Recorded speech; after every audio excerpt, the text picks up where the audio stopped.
मैंने अपनी पत्नी के बैग से आधी बोतल लुब्रिकेंट निकाली, जबकि मैंने कभी उसके साथ इसका इस्तेमाल ही नहीं किया था।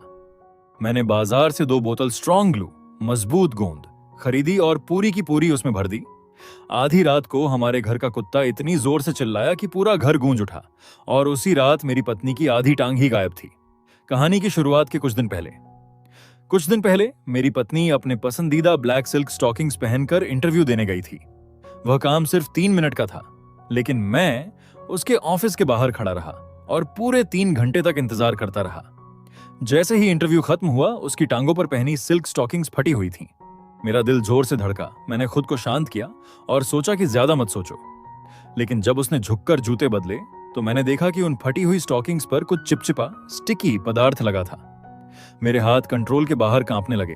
मैं अपना चेहरा शांत रखने की पूरी कोशिश कर रहा था, लेकिन मेरी आंखों से आंसू रुक नहीं रहे थे। जब मैं कमरे में पहुंचा, बाई रॉक्सी गहरी नींद में थी। मैं बिस्तर पर लेटा रहा। मेरे दिमाग में सिर्फ वो फटी हुई स्टॉकिंग्स और उसके चलने का अजीब तरीका घूम रहा था। बहुत देर रात तक मैं जागता रहा और फिर किसी तरह सो सका। अगले दिन जैसे ही मैं उठा, बाई रोशी तैयार होकर निकलने ही वाली थी। वही सफेद शर्ट और हिप हगिंग स्कर्ट। मैंने गौर से देखा, वह अभी भी ब्लैक सिल्क स्टॉकिंग्स पहने थी, लेकिन जब वह ऑफिस से वापस आई तो उसकी टांगों से स्टॉकिंग्स गायब थीं। मेरे पूछने से पहले ही उसने गुस्से में अपने बैग से एक जोड़ी स्टॉकिंग्स निकाली। कार से उतरते ही किसी चीज से फंसकर फट गई। मुझे बहुत गुस्सा आ रहा है। मेरा दिल थोड़ा हल्का हुआ, लगा कि मैं ही गलत सोच रहा था। लेकिन जैसे ही मैंने उसके हाथ में स्टॉकिंग्स देखी, मेरा दिमाग फटने को हो गया और पूरा शरीर ठंडा पड़ गया। बाई रोशी झूठ बोल रही थी। सुबह उसने जो पहनी थी वो ब्लैक सिल्क स्टॉकिंग्स थी, लेकिन इस वक्त उसके हाथ में न्यूड कलर्ड त्वचा के रंग की थी। यह किसी बिजली गिरने जैसा था। अगर पहले थोड़ा शक था तो अब मैं पूरी तरह पक्का था कि वह चीटिंग कर रही है। ठीक उसी पल जब वह झुकी, मैंने साफ देखा कि उसकी जांघ के ऊपरी हिस्से पर कई गहरे लाल निशान थे। वो स्किन के नीचे खून के थक्के थे। वो लव बाइट्स थे।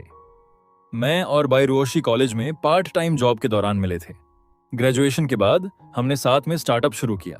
हर सुबह हम इन्वेस्टमेंट ढूंढने के लिए इधर उधर भटकते थे। हर जगह अपमान सहते थे। हर रात क्लाइंट्स को खुश करने के लिए हमें जबरदस्ती पीना पड़ता था और उल्टियां करनी पड़ती थीं।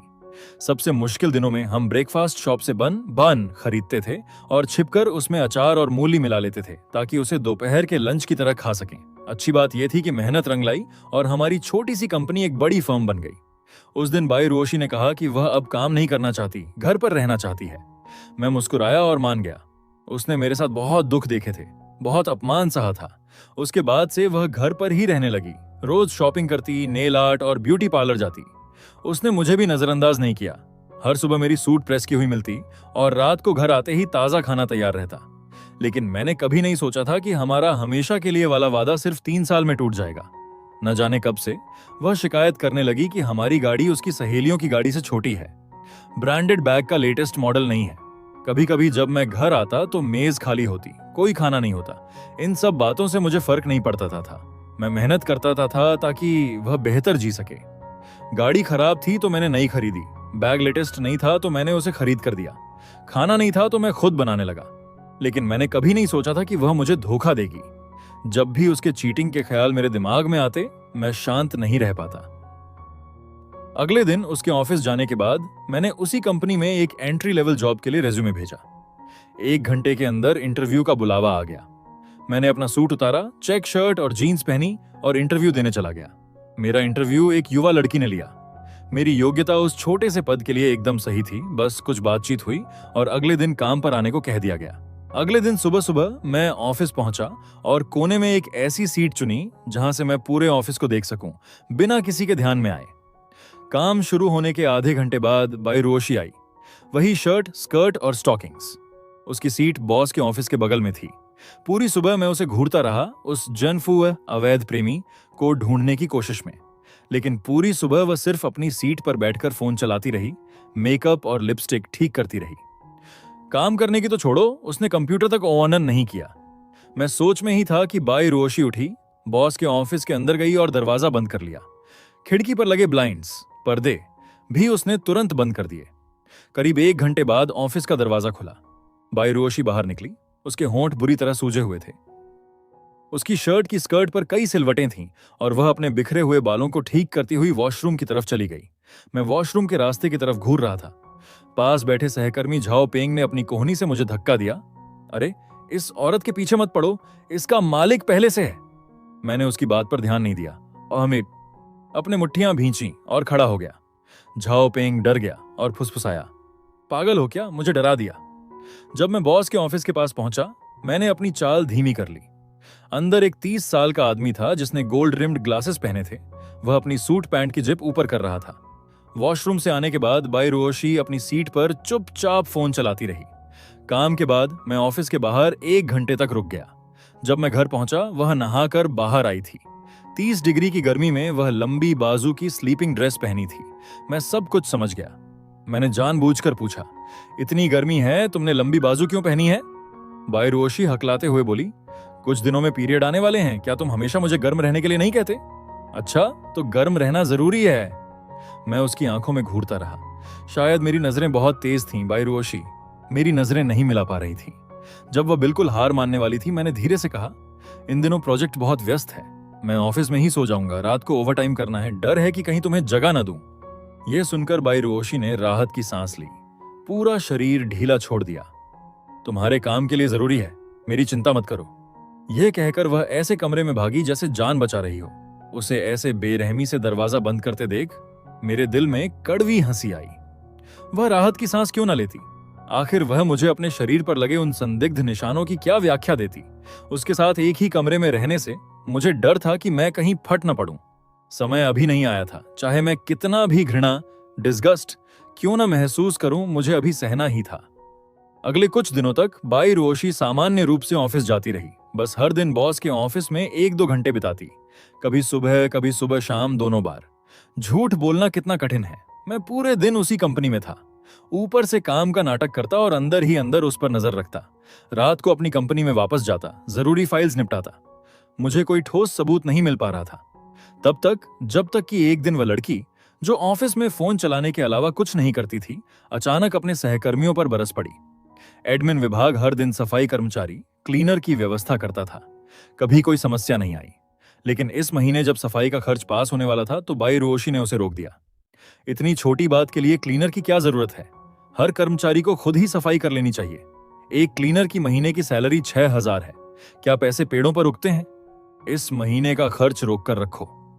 एडमिन डिपार्टमेंट का मैनेजर 40 साल का एक मध्यम आयु वर्ग का व्यक्ति था, जो बाई रोशी के सामने एक शब्द नहीं बोल पाया। बाई रोशी अब कंपनी में मालकिन, बॉसेस वाइफ जैसा बर्ताव करती थी।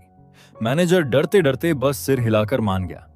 अपमान सहने के बाद मैनेजर की नजर मुझ पर पड़ी। उसने मुझे डांट दिया। मैं पहले बहस करना चाहता था, लेकिन उसके बाद के शब्द सुनकर मैंने अपना मुंह बंद रखा और दुखी होने का नाटक किया। लगा था कोई सख्त हड्डी है, पर यह तो बुजदिल निकला। मैनेजर चाय का कप लेकर चला गया। मुझे 2-4 गालियां देना नहीं भूला। उसके जाते ही मैंने जल्दी से ऑनलाइन एक माइक्रो कैमरा ऑर्डर किया, जो उसी दिन डिलीवर होने वाला था। मैं तो इसी मौके की तलाश में था। जैसे ही सब लोग ऑफिस से चले गए, मैंने वह कैमरा पास के एक हरे पौधे प्लांट में छुपा दिया। मैंने एंगल चेक किया। कैमरा बिल्कुल बॉस की बड़ी मेज की तरफ था। मेज पर चेन युफान नाम का नेम प्लेट रखा था। अगले दिन मैं फिर अपनी कोने वाली सीट पर छिप गया और बाई रोशी पर नजर रखी। पूरी सुबह वह बॉस के ऑफिस नहीं गई। जब मैं इंतजार करते करते थक गया, तो वह आखिरकार ऑफिस की तरफ बढ़ी। मैंने तुरंत ऑफिस छोड़ा, नीचे कॉफी शॉप में बैठा और कांपते हाथों से मोबाइल मॉनिटरिंग ऐप खोला। बाई रोशी मेज पर लगभग लेटी हुई थी। मैंने ईयरफोन लगाए, उनकी आवाजें आने लगीं। काले वाले स्टॉकिंग्स में ही मजा आता है। पिछली बार तो तुम पकड़े जाते जाते बचे थे, अगली बार मत पहनना। अचानक चीरने की आवाज आई, जैसे स्टॉकिंग्स फट रही हों। फिर चेन युफान ने बाई रोशी की पीठ पर हाथ रखते हुए कहा, ऑफिस में मजा नहीं आता, चलो तुम्हारे घर चलते हैं। उस वक्त मुझे ऐसा लगा जैसे मैंने एक साथ 100 मक्खियां निगल ली हों। इतनी घृणा महसूस हुई। मैं तुरंत ऊपर दौड़ना चाहता था और उन्हें टुकड़े टुकड़े करना चाहता था, लेकिन मैंने खुद को शांत किया। अगर सिर्फ रंगे हाथों पकड़ा तो यह उन्हें बहुत सस्ता पड़ जाएगा। मुझे उन्हें पूरी तरह बर्बाद करना था। अचानक मेरे दिमाग में एक पागलपन भरी योजना आई। मैं तुरंत घर भागा, हर कमरे में कैमरे लगा दिए। फिर बाई रोशी को मैसेज किया कि आज रात मुझे मीटिंग है, तुम बाहर खाना खा लेना। सब तैयारी करने के बाद मैं पास के एक होटल में रहने चला गया और दोनों के फंसने का इंतजार करने लगा। थोड़ी देर बाद बाई रोशी और चेन युफान मेरे घर में घुस गए। मोबाइल स्क्रीन पर वह घिनौना नजारा देखकर मेरे होठों पर एक अजीब सी क्रूर मुस्कान आ गई। जल्दबाजी मत करो, असली तमाशा अभी शुरू होना बाकी है। मैंने मॉनिटरिंग बंद की, दोस्त के फोन नंबर से पुलिस को कॉल किया। मुझे रिपोर्ट करनी है कि आंजन गार्डन बिल्डिंग नंबर 9 फ्लैट 527। ऐसा लग रहा है कि एक महिला के साथ जबरदस्ती हो रही है। मैंने अंदर से महिला की हल्की चीखें सुनी। अगर आप जल्दी नहीं आए तो शायद वो बच न पाए। कृपया मेरी पहचान जाहिर मत कीजिएगा। मुझे डर है कि वह अपराधी बाद में मुझसे बदला लेगा। पुलिस को कॉल करने के तुरंत बाद मैंने एक मीडिया रिपोर्टर को कॉल किया। यहां एक बड़ी खबर है, बिल्डिंग नंबर 9 में एक गंभीर अपराध हो रहा है, जल्दी पहुंचो। रिपोर्टर के सवालों की परवाह किए बिना मैंने फोन काटा, कार में बैठकर सिगरेट जलाई और इंतजार किया। कुछ ही देर में पुलिस की कई गाड़ियां आई। पुलिस को देखते ही बिल्डिंग के निवासी इकट्ठा होने लगे। लोगों को तमाशा देखना पसंद है। पुलिस के अंदर जाने के थोड़ी ही देर बाद मैंने उस रिपोर्टर को भी कैमरा लेकर ऊपर जाते देखा। मैं जोर से हंसा। हंसते हंसते मेरी आंखों से आंसू गिर पड़े। लगभग आधे घंटे बाद पुलिस बाई रुओशी और चेन यूफान को साथ लेकर बाहर निकली। वे कपड़े पहने हुए थे। वह रिपोर्टर भीड़ में छिपकर तस्वीरें खींच रहा था। अब बस पुलिस के परिवार वालों को बुलाने का इंतजार था। मैं देखना चाहता था कि अपनी पत्नी को उस हालत में देख मेरे चेहरे पर क्या होगा। किराए के घर पहुंचने के थोड़ी ही देर बाद मुझे पुलिस का फोन आया।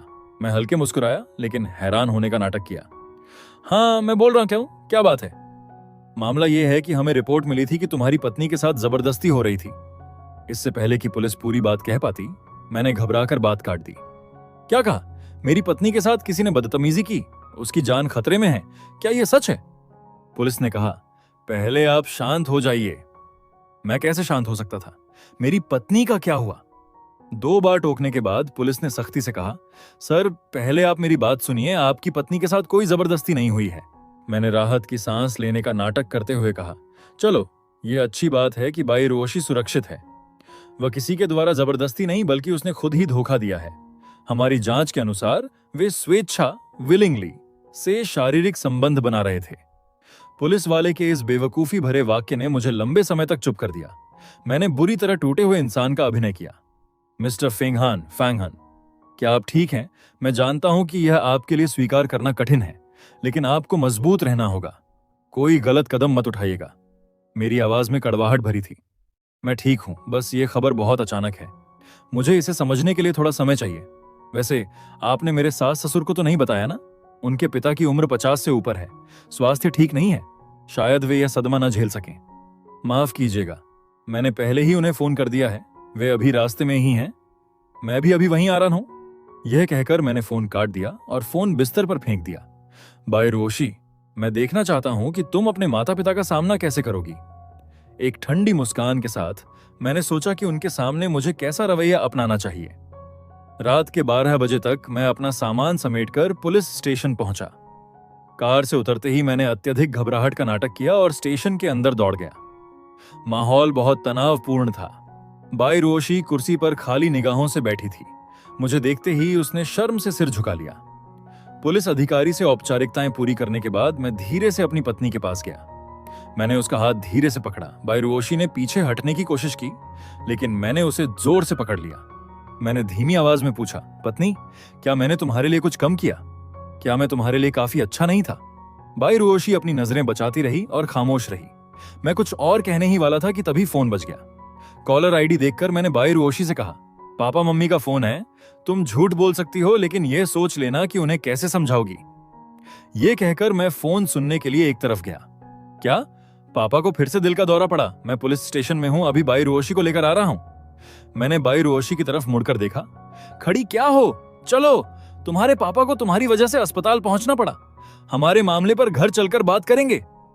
कार चलाकर हम सिटी हॉस्पिटल पहुंचे। हमने इमरजेंसी रूम के बाहर अपनी सास ली शुफेन और बाई रोशी के बड़े चाचा अंकल को बैठा पाया। मैं दौड़कर सास के पास घुटनों के बल बैठ गया। मां, पापा कैसे हैं? क्या उनकी जान खतरे में है?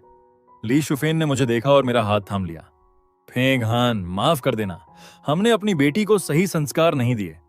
मां, ये सब अभी मत कहिए, पापा की सेहत सबसे जरूरी है। क्या ऑपरेशन का खर्चा भर दिया गया? मैं अभी जाकर भर देता हूं। ली शुफेन ने मेरा हाथ जोर से पकड़ लिया और शर्मिंदगी से बोली, फेंगहान, हम तुम्हारे पैसे कैसे ले सकते हैं? मां, आप और पापा मेरे लिए बहुत अच्छे रहे हैं। मैं एक अनाथ हूं। आप दोनों ने ही मुझे परिवार का प्यार महसूस कराया। भले ही बाई रुओशी के साथ मेरा रिश्ता न होता, तब भी मैं मदद करता। सास के हाथ से अपना हाथ धीरे से छुड़ाकर मैं पेमेंट काउंटर की तरफ बढ़ गया। सास मेरी पीठ की ओर देखती रही, मुंह खोलकर कुछ कहना चाहिए लेकिन बोल नहीं सकी। उनका पछतावा उन्हें अंदर से खा रहा था। सास बाई रुओशी के पास गई। बाई रुओशी ने अपना सिर झुकाकर डरते हुए कहा, मां। ली शुफेन ने अपना हाथ उठाया और बाई रुओशी को जोर से थप्पड़ मार दिया। मुझे मां मत कहो, मेरी तुम्हारे जैसी बेशर्म बेटी नहीं है। फेंगहान जैसा अच्छा लड़का, तुमने उसके साथ ऐसा किया। तुम खुद ही सोचो कि उन्हें कैसे समझाओगी। बाई रुओशी ने ली शुफेन का हाथ पकड़कर रोते हुए कहा, मां माफ कर दीजिए, मैं सच में किसी शैतान के जाल में फंस गई थी। इस बार मुझे माफ कर दीजिए। ली शुफेन ने अपना हाथ छुड़ाया और बेटी की ओर ध्यान दिए बिना वापस कुर्सी पर जाकर बैठ गई। ऑपरेशन रूम की ओर चिंता से देखने लगी। पेमेंट करने के बाद मैं वापस आया। लिफ्ट से निकलते ही मैंने देखा कि बाई रुओशी अकेले एक तरफ खड़ी थी। मेरे होंठों पर एक हल्की सी मुस्कान आई। मैं जाकर सास के पास बैठ गया। मां, इस बार हम दोनों ने आपको दुखी किया, ऐसी बात हुई है। अगर आप चाहते हैं कि मैं रुओशी से तलाक लूं तो मुझे कोई एतराज नहीं। हमें आपका एक पैसा नहीं चाहिए। जो मेडिकल खर्च मैंने दिया है, हम उसे भी वापस करने का रास्ता निकालेंगे। ये सब पापा के ठीक होने के बाद बात करेंगे। तभी बाई रुओशी थोड़ी उदास होकर धीरे से पास आई। बिना किसी झिझक के वह घुटनों के बल बैठ गई और रोते हुए बोली, पति माफ कर दो, मेरी गलती है, मुझे इस बार माफ कर दो। मैं भी उस वक्त किसी शैतान के जाल में फंस गई थी। मैं वादा करती हूं कि भविष्य में कभी तुम्हारे साथ बुरा नहीं करूंगी। मैंने अपना चेहरा सख्त रखा और उसे उठाना चाहा। यह अस्पताल है, जो कहना है घर चलकर कहेंगे। लेकिन बाई रुओशी रोते हुए मेरे सिर को गले लगा लिया। सास उठी और फिर से बाई रुओशी को एक थप्पड़ मारा। क्या तुम्हें अभी भी शर्म नहीं आती? यह अस्पताल है। मैंने अपनी आंखों में नफरत की एक झलक छिपाई, लेकिन उसे उठाया नहीं। बाई रुओशी ने स्तब्ध होकर ली शुफेन को देखा। उसे लगा था कि उसकी मां यहां है तो वह मेरी दया पाने के लिए ड्रामा करेगी और कम से कम एक सहानुभूति की उम्मीद करेगी। लेकिन उसने सोचा भी नहीं था कि उसकी अपनी मां उसका पक्ष नहीं लेगी। मैं एक तिरस्कार भरी मुस्कान के साथ सोच रहा था, वो क्या सोच रही है मुझे सब पता है, बस बच्चों का खेल है। पूरी रात पहरा देने के बाद ससुर आखिर ऑपरेशन रूम से बाहर आए। वार्ड में वे अभी होश में नहीं थे। मैंने उनसे कहा, मां, आप और बड़े चाचा थक गए होंगे, जाकर आराम कर लीजिए, मैं यहां देख लूंगा। ये कैसे हो सकता है? तुम भी थक गए हो, तुम भी घर जाकर आराम करो। और तुम्हारे और रुओशी के मामले पर भी हमें घर जाकर कोई फैसला लेना होगा। सास की जिद को देखकर मैंने और मना नहीं किया। नीचे जाकर कुछ नाश्ता खरीदा और बाई रुओशी को लेकर घर के लिए निकल पड़ा। घर पहुंचते ही बाई रुओशी ने जूते भी नहीं बदले और सीधे मेरे पास आकर घुटनों के बल बैठ गई। पति, मेरी गलती है, मैं अब दोबारा ऐसी हिम्मत नहीं करूंगी। मुझे बड़ी जिज्ञासा हुई, मैं तुम्हारे लिए अच्छा नहीं था? तुमने ऐसा क्यों किया? क्या सच में तुम अकेलापन बर्दाश्त नहीं कर सकी? पति, मेरी गलती है, मैं वादा करती हूं दोबारा ऐसा नहीं होगा। तुम बताओ, क्या मैं तुम्हारी कसमों पर अब भी भरोसा कर सकता हूं? बाई रुओशी अब और नहीं रोक सकी और रोते हुए मेरे पैरों को पकड़ लिया। पति, मुझे एक और मौका दे दो, मैं इस गलती को सुधारूंगी। मैं कल ही अपनी नौकरी छोड़ दूंगी और घर पर रहकर तुम्हारी देखभाल करूंगी।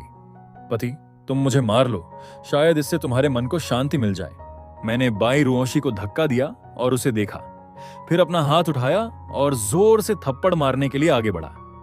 बाई रुओशी ने आंखें बंद कर लीं। वह रो नहीं रही थी, लेकिन जब मेरा हाथ नीचे आया तो कोई आवाज नहीं हुई। मैंने अपनी ताकत कम कर दी थी और वह सिर्फ एक कोमल स्पर्श बन गया। मैंने बड़े प्यार से उसके गालों को सहलाया। मैं तुम्हें कैसे मार सकता हूं? मेरा हाथ ही नहीं उठा। बाई रुओशी ने खुद को रोक नहीं पाया और मुझे गले लगा लिया। पति, मुझे माफ कर दो प्लीज, मुझसे तलाक मत लो, अब से हम शांति से रहेंगे। मैंने कहा, तुम्हारी हरकतों पर निर्भर करेगा। अगर मैं इतनी आसानी से तुम्हें माफ कर दूं तो मुझे खुद को ही बहुत बुरा लगेगा।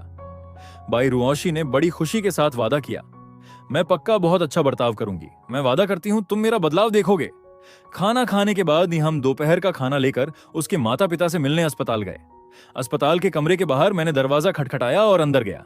मैंने मेज पर खाना रखा तो ली शुफेन, सास ने भौहें सिकोड़कर पूछा, वह बदकिस्मत लड़की कहां है? वो बाहर है। उसे डर था कि अगर पापा ने उसे जागते हुए देखा तो उनकी तबीयत फिर खराब हो सकती है, इसलिए वह अंदर नहीं आई। अगर उसे इतनी ही चिंता होती तो वह ऐसी बेशर्मी वाली हरकत कभी नहीं करती। मैंने बस मुस्कुरा दिया, जैसे मुझे कोई गुस्सा ना आया हो। जब वे खाना खा रहे थे, मैं ससुर के पास बैठा था। शायद मुझे गलतफहमी हुई, लेकिन मुझे लगा कि ससुर की उंगली थोड़ी हिली। जैसे ही मैंने आंखें झपकाईं, देखा कि ससुर ने अपनी आंखें खोल ली थीं। मैं तुरंत आगे बढ़ा और बोला, पापा आप जाग गए? क्या आपको कहीं कोई तकलीफ है? खाना खा रही सास और बड़े चाचा मेरी आवाज सुनकर तुरंत सब छोड़ छाड़ कर वहां आ गए। बाई रुओशी दरवाजे के बाहर से ही झांक रही थी। वह अंदर आने की हिम्मत नहीं जुटा पा रही थी। ली शुफेन ने आगे बढ़कर पूछा, ओ भाई ससुर, आप कैसे हैं? कहीं कोई तकलीफ तो नहीं? ससुर की तबीयत अभी भी नाजुक थी, लेकिन उन्होंने आसपास सबको देखा। जब उन्हें वह नहीं दिखा जिसे वह देखना चाहते थे तो वे नाराज हो गए। उन्होंने गुस्से में कहा, वाह, इतने सालों से जिस बेटी को मैंने पाला वह तो दामाद से भी बदतर निकली। मैं अस्पताल में पड़ा हूं और वह मुझे देखने तक नहीं आई। पापा ऐसा नहीं है, वह बाहर है। वह डर रही थी कि कहीं आप उसे देखकर परेशान ना हो जाएं, इसलिए वह अंदर नहीं आई। उसे अंदर बुलाओ। मैंने ली शुफेन की तरफ देखा और बाहर जाकर बाई रुओशी को अंदर खींचा। बाई रुओशी अपने गंभीर पिता को देखकर शर्मिंदगी और डर से अपना सिर झुकाकर धीमी आवाज में बोली, पापा, मुझे पापा मत कहो, मेरे जैसी बेशर्म बेटी नहीं है।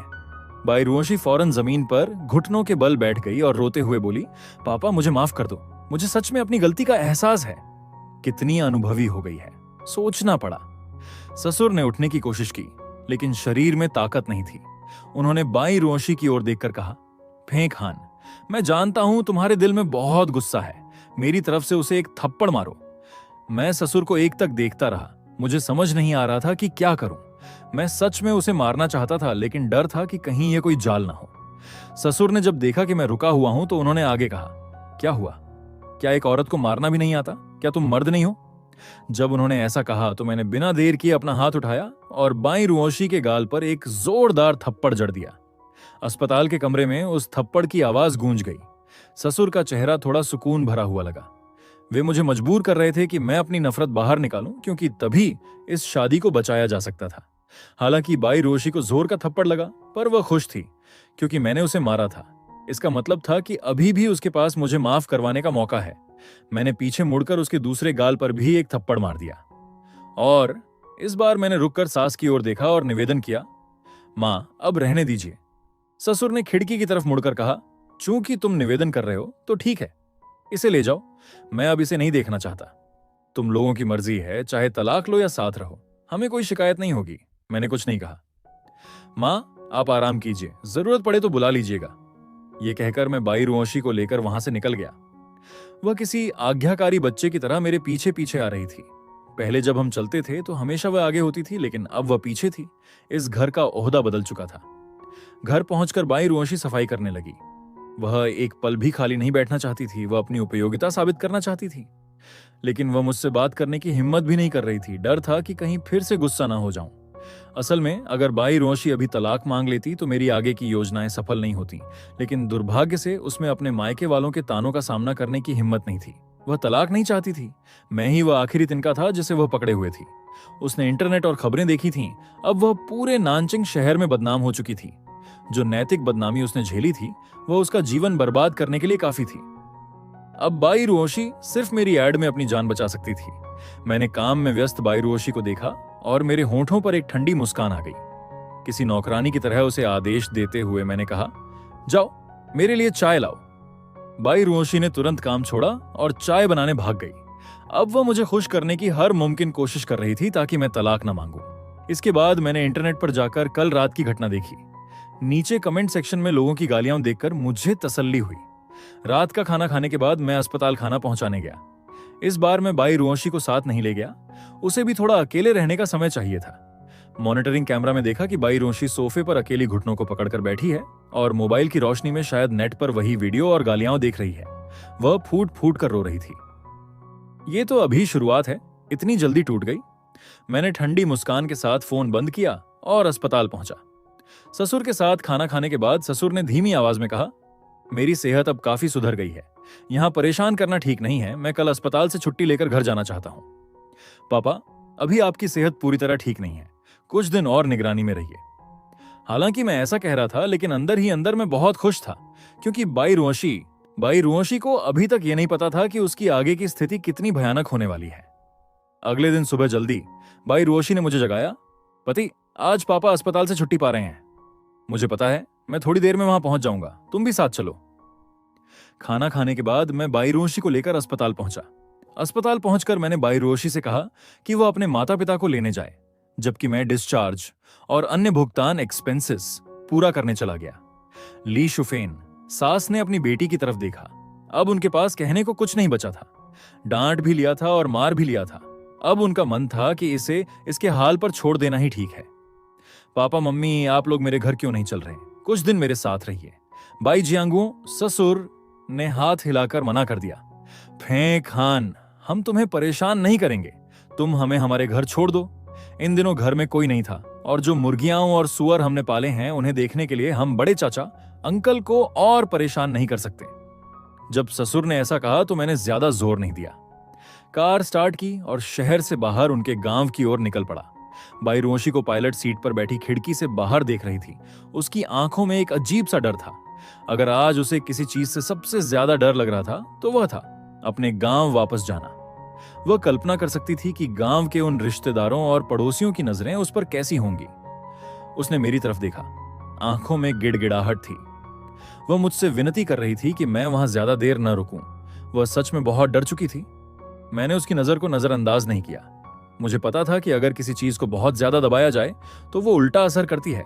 खरगोश भी अगर कोने में फंस जाए तो काट लेता है। गांव की उबड़ खाबड़ सड़कों से गुजरने के बाद हमारे सामने एक गांव आया। यही बाई रोशी का मायका था, बाई गांव। यहां रहने वाले ज्यादातर लोग बाई सरनेम के थे और एक दूसरे के रिश्तेदार थे। कार रोकी तो बच्चों का एक झुंड हमारे पास आ गया।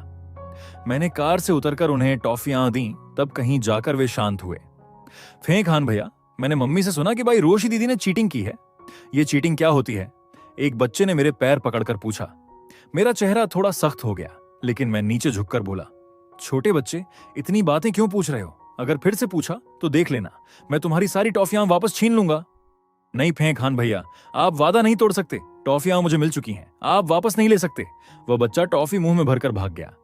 कार की खिड़की खुली थी। बच्चे की वह मासूम आवाज बाई रोशी ने साफ साफ सुनी थी।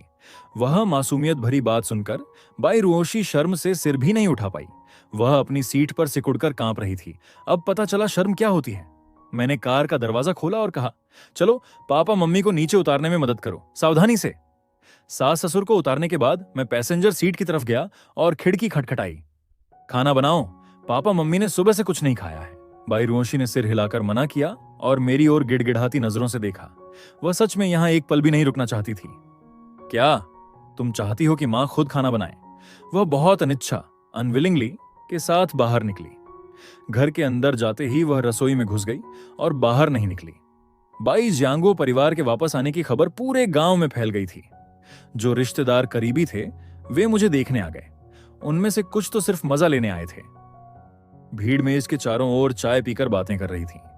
जाहिर है वे सीधे उन संवेदनशील, सेंसिटिव विषयों पर बात नहीं कर रहे थे, लेकिन उनकी नजरें मुझ पर जो टिकी थीं, उनमें एक अजीब सी चमक थी। तब बड़ी बुआ ने पहल की। फेंक खान, तुम्हारे मन में क्या चल रहा है? बड़ी बुआ, आप ये सवाल न पूछें तो बेहतर है, मेरी थोड़ी इज्जत रहने दें। तभी ससुर बाई जियांगो ने मेज पर धीरे से हाथ मारा। दीदी, आज आप सब चले जाइए, मेरी तबीयत अभी सुधरी है, कुछ दिन बाद मैं खुद आपसे मिलने आऊंगा। ससुर का यह फरमान था।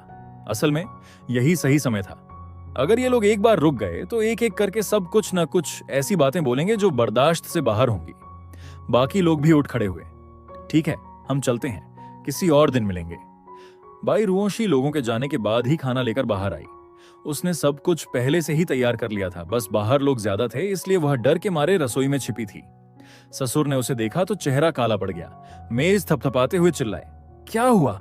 अभी भी तुम्हें गुस्सा आ रहा है? इतनी बेशर्मी वाली हरकत करने के बाद मैंने तुम जैसी बेटी को जन्म कैसे दिया? पापा गुस्सा मत होइए, मैं इसे अभी वापस ले जा रहा हूं। अगर वह अभी खाना नहीं खाती तो क्या पता बाई रोशी को सच में गुस्सा आ जाता और वह घर छोड़कर भाग जाती। वह चली गई तो मुश्किल हो जाएगी। मेरी आगे की योजनाएं तो ससुर और सास के माध्यम से ही आगे बढ़नी थी। धीरे धीरे ही उसे मानसिक रूप से तोड़ना था। जल्दबाजी में नतीजा उल्टा निकलना था। मैंने उठकर विदा ली। पापा मम्मी, मैं रुओशी को ले जा रहा हूं, कोई काम हो तो मुझे फोन कीजिएगा। बाई रुओशी जैसे वहां से भाग रही थी वैसे ही कार में बैठी। उसे लग रहा था कि अगर यहां और रुकी तो वो पागल हो जाएगी। ससुर का चेहरा फिर से काला पड़ गया, लेकिन आज मेरे सम्मान में उन्होंने कुछ नहीं कहा। वापस घर जाते समय मैंने झुंझलाकर एक नजर बाई रुओशी पर डाली। रोना बंद करो। वह जितना ज्यादा रो रही थी, मुझे उतनी ही ज्यादा खुशी हो रही थी। सोसाइटी में गाड़ी पार्क करके उतरा ही था कि किसी ने आवाज दी, फेंक खान इधर आओ, मुझे तुमसे कुछ काम है। मैं धीरे धीरे गया। आंटी झांग, क्या बात है? फेंक खान, तुम तलाक कब ले रहे हो? मेरे पास एक लड़की है, मैं तुम्हारा रिश्ता करवा दूंगी। यकीन मानो, वह लड़की बहुत संस्कारी है, उस किसी से तो 1000 गुना अच्छी है। मैंने अनजान बनने का नाटक किया, लेकिन मेरी नजरें बाई रुओशी की तरफ थीं। मैं यह देखना चाहता था कि वह क्या रिएक्शन देती है। बाई रुओशी पास ही खड़ी थी। उसने आंटी झांग की बातें साफ सुन ली थीं। वह गुस्से से कांप रही थी, होंठ काट रही थी, लेकिन कुछ बोल नहीं पाई। मैं ही उसका आखिरी सहारा था। वह मुझे किसी के हाथ कैसे जाने दे सकती थी? उसके मन में एक असुरक्षा, क्राइसिस पैदा हो गई थी। वह बहुत अच्छी तरह जानती थी कि वह मेरे जैसे परफेक्ट इंसान को अब नहीं संभाल सकती, इसलिए वह घबरा गई थी। उसे कुछ करना ही था। बाई रुओशी चुपचाप आकर मेरे पीछे खड़ी हो गई, यह जताने के लिए कि वह मेरे साथ है, लेकिन वह बात करने की हिम्मत नहीं जुटा पाई, क्योंकि उसे डर था कि अगर उसने झांग आंटी से बहस की तो फेंक खान की नजरों में उसकी इज्जत और गिर जाएगी। झांग आंटी ने एक नजर बाई रुओशी पर डाली और बिना झिझके बोली, क्या क्या तुम्हारा तलाक लेने का इरादा नहीं है? तुम्हारी पत्नी ने ऐसा काम किया है, क्या तुम इसे बर्दाश्त करोगे?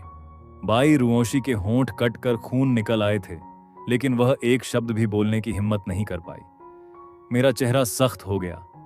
आंटी झांग, अगर और कोई बात नहीं है तो मैं चलता हूं।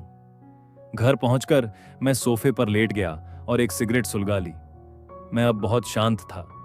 बाई रुओशी घर आई, जूते भी नहीं बदले, और सीधे मेरे पास आकर घुटनों के बल बैठ गई। उसने अपना सिर झुका रखा था। वह न तो कुछ बोल रही थी और न ही बोलने की हिम्मत कर रही थी।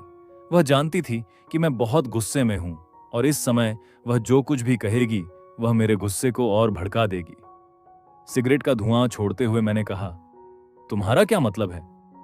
बाई रुओशी ने अपने दांत भींचे और दबी हुई आवाज में गिड़गिड़ाई, पति, मुझे पता है कि मैंने तुम्हें शर्मिंदा किया है। मैं तुम्हारे लिए शर्म का कारण बनी। मैं तुमसे माफी मांगती हूं। मुझे मार लो। मैंने एक व्यंग्यात्मक स्वर में कहा, शर्मिंदा? हां, तुमने मुझे शर्मिंदा किया है। क्या तुम्हें पता है कि इन कुछ दिनों में जब मैं बाहर निकला तो पड़ोसियों ने मुझे किस नजर से देखा? क्या तुम्हें पता है कि तुम्हारे मायके में तुम्हारे रिश्तेदारों ने मुझे किस नजर से देखा? वो दया थी, वो सहानुभूति थी। मैं एक मर्द हूं और मुझे इन चीजों की सबसे कम जरूरत है। बाई रुओशी अब और नहीं रोक सकी और फूट फूट कर रोने लगी। उसने मेरे पैरों को पकड़ लिया और बिलखते हुए कहा, मैं सब जानती हूं, सब जानती हूं। पति, मुझे मार लो। मुझे पता है मेरी गलती है। तुम मुझे एक बार मार लो। बाई रुओशी की इस दयनीय हालत को देखकर मेरे दिल का गुस्सा अनजाने में थोड़ा कम हो गया। मूल रूप से मेरा इरादा घर वापस आकर उसे अच्छी तरह सबक सिखाने का था, लेकिन उसे इस हालत में देखकर मेरा हाथ नहीं उठ पाया। अगर मैं उसे मार देता तो शायद उसे राहत मिल जाती। उसे लगता कि चोट खाकर उसका पाप धुल गया है और अब सब कुछ सामान्य हो जाएगा। मैंने बाई रुओशी के हाथ से कपड़े सुखाने वाली छड़ी ली और उसे एक तरफ फेंक दिया। मैंने उसकी ओर देखना बंद कर दिया और चुपचाप बेडरूम की ओर चल पड़ा। बाई रुओशी वहीं फर्श पर घुटनों के बल बैठी रह गई। उसकी आंखें खाली थीं और वह बस सामने की ओर ताक रही थी। कभी कभी एक उदासीन भाव या एक निर्मम शब्द शारीरिक चोट से कहीं अधिक दर्दनाक होते हैं। बाई रुओशी अब उस दर्द को गहराई से महसूस कर रही थी। वह उदासीनता उसे लगभग पागल कर रही थी। वह अब और सहन नहीं कर सकती थी। उसे तलाक चाहिए था, हर हाल में तलाक। बाई रुओशी उठी और पागलों की तरह बेडरूम की ओर भागी। फेंक खान, मैं तुमसे तलाक लेना चाहती हूं।